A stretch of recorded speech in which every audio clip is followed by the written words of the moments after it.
Hello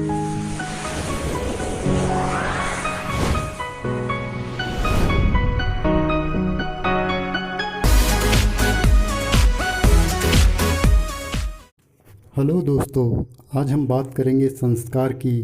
क्या होता है संस्कार, इसका हमारे जीवन पर क्या प्रभाव पड़ता है और यह कैसे बनता है। वैसे तो यह विषय काफ़ी लंबा और ऐतिहासिक है, लेकिन मैं यहाँ आपको शॉर्ट में इसके बारे में बताने की कोशिश करता हूँ।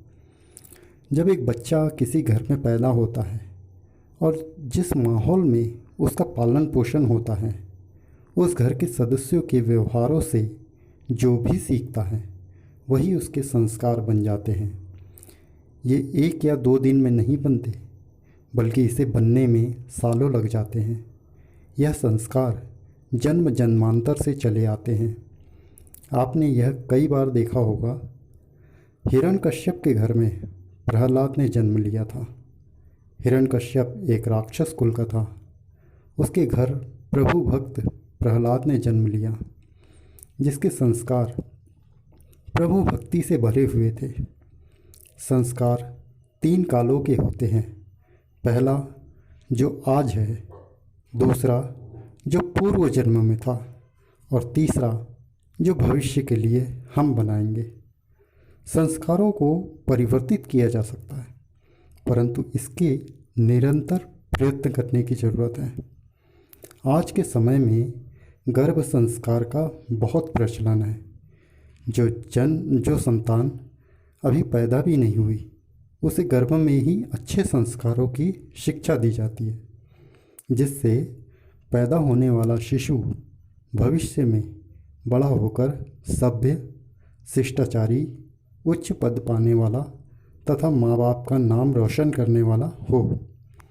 और आपने यह भी देखा होगा कि बुरे से बुरे संस्कार वाले लोग भी अच्छे संस्कारी हो जाते हैं। जैसे वाल्मीकि जी, जो कि रामायण के रचयिता थे। पहले वे एक डाकू हुआ करते थे।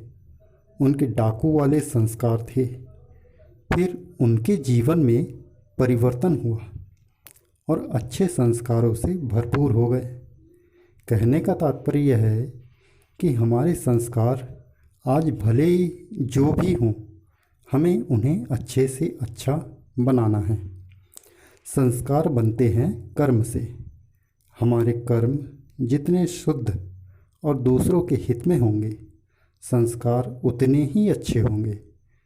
संसार से सिर्फ 2 ही चीज़ें हमारे साथ जाती हैं। पहला कर्म और दूसरा है संस्कार। इसलिए यह ध्यान रखें कि हमारे कर्म अच्छे हों, हमारे द्वारा किसी को दुख ना पहुँचे। नहीं तो हमारे बुरे संस्कार आज भी हैं और कल यानी आने वाले जन्मों में भी रहेंगे। अपने संस्कारों में आज से ही परिवर्तन लाएं। आज का जीवन भी खुशहाल बनाएं और आने वाले जन्मों का भी। संस्कार को इंग्लिश में सबकॉन्शियस माइंड भी कहते हैं, जिसमें कई जन्मों का रिकॉर्ड रहता है। मन, बुद्धि और संस्कार ये हमारे आत्मा के स्रोत हैं, जो हमारे आत्मा में विद्यमान रहते हैं।